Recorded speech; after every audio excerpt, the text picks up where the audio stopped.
Blood, cocaine, and death. He killed his family. He built an empire. But in the end, the past always wins.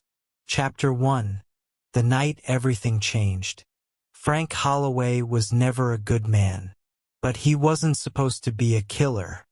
He was just another working-class guy, a husband, a father, a man who paid his bills and kept his head down. Until one night, everything shattered. It started like any other argument. His wife, Lisa, nagging about money. Frank, drunk and already on edge. Then came the shouting. Then the pushing. Then the moment of rage that couldn't be undone. Lisa's head hit the kitchen counter with a sickening crack. Silence. Her body twitched once. Then went still. Frank's breath caught in his throat. And then, before he could even process what had happened, his 8-year-old son stepped into the room. "Daddy?" Frank turned. His heart sank into oblivion. And in that moment, he made a choice that would define the rest of his cursed life. The knife was in his hand before he even knew what he was doing. And 5 minutes later, his whole family was gone. Blood on the floor. Silence in the house. Nothing left but a monster. Chapter 2. A life behind bars. They found him a week later, sleeping in a burned-out car. He didn't run, didn't fight, just stared past the cops like he was already dead inside. The trial was quick and merciless. Life sentence. No parole. For 15 years, he sat in a tiny concrete box, rotting like a corpse that refused to decay. He saw things in the walls. He heard their screams at night. The ghosts of his past never left him alone. Then one day the riot happened. Gunfire, smoke, blood, and when the dust settled, Frank Holloway was gone. Chapter 3. A deal with the devil. Frank didn't plan on joining the cartel. But when you're a fugitive in Mexico, you don't have many options. He started small, running guns, moving dope, doing dirty jobs no one else wanted. The first execution was the hardest. The second, easier. By the 10th, he was numb. And the cocaine? It helped. Made the nightmares go away. Made him feel alive again. For the first time in years, he had a purpose. A new identity. A new addiction. And before long, he wasn't just a soldier. He was a butcher. Chapter 4. Becoming El Fantasma.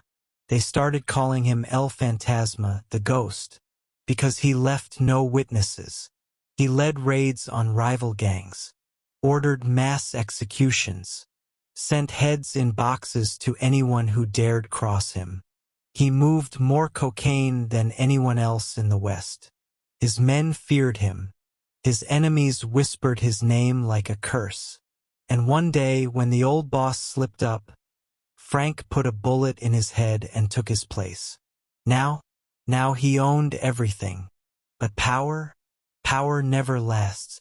Chapter 5. A war on two fronts. The DA wanted him dead.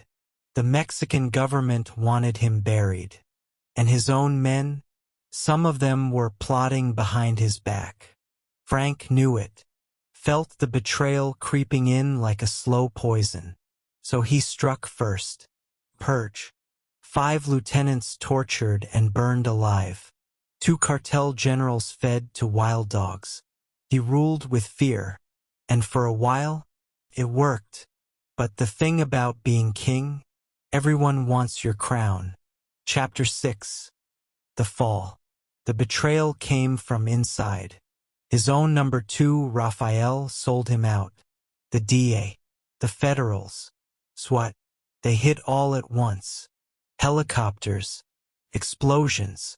The night lit up like a war zone. Frank's men fought to the last bullet. Blood ran through the streets. But Frank knew it was over. So he did the only thing he had left. He locked himself in his mansion, grabbed a bottle of whiskey, and tied a noose to the ceiling fan. As the gunfire outside grew louder, he took one last hit of cocaine. And then, he stepped off the chair. Chapter 7. The Ghost That Wouldn't Die. They found him hanging there, eyes staring into the abyss. The once greatest drug lord of the West, now just a dead man swinging in the wind. The news spread like wildfire. Some called him a monster. Some called him a legend. But in the end, Frank Holloway was just a ghost. A man who ran from his past, only to die in its shadow. Chapter 8. The Son That Never Died. Federal Diego Marquez never knew his real last name. For as long as he could remember, his life had been about justice. As a boy, he was told his parents died in a home invasion. As a man, he fought to bring criminals to justice, never knowing that the monster he hunted was his own blood, until that night, until he stormed the cocaine mansion of El Fantasma and found his father hanging from the ceiling. Chapter 9. A second too late. Diego stepped into the room, his gun raised.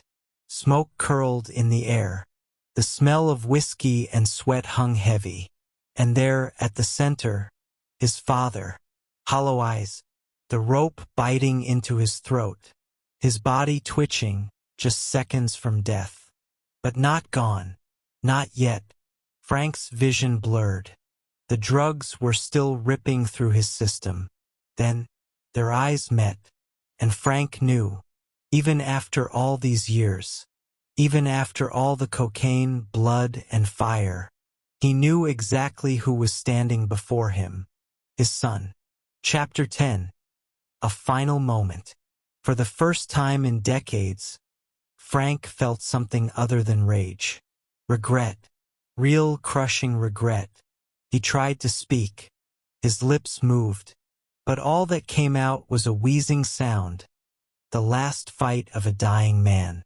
Diego lowered his gun. His hands trembled. The monster he had been hunting his entire life was his own father. And now, he was about to die in front of him. Chapter 11. The past crashes down. The memories hit Diego like a bullet to the chest. The blood-stained floor of their home. His mother's lifeless body. The cold night he barely survived. And the man who did it, the man who took everything from him, the man now dangling from a rope, gasping for breath. He didn't deserve mercy. He didn't deserve to live. But something inside Diego hesitated. Chapter 12. The Son's Choice.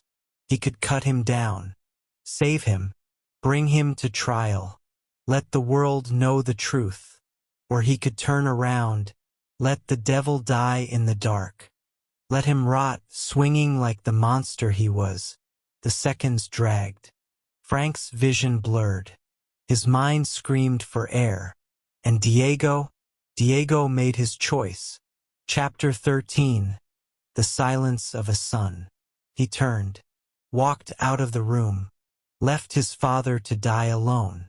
And as the door shut behind him, the sound of Frank's last breath filled the mansion. And then, nothing, just silence. The same silence Frank created all those years ago, when he murdered his family. Chapter 14. The End of a Bloodline. They found Frank's body minutes later. Cold. Lifeless. Another cartel boss dead. Another name to be forgotten. But Diego never forgot.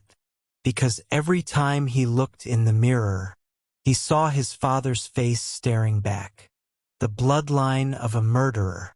And the weight of the Holloway curse. Would he ever outrun it? Or was he destined to follow the same path? Final reflection. The past always wins. Frank ran from his sins. He thought power would save him. He thought cocaine and blood would make him untouchable. But in the end, the past never lets you go. And the people you destroy Sometimes they come back. Even if it takes a lifetime,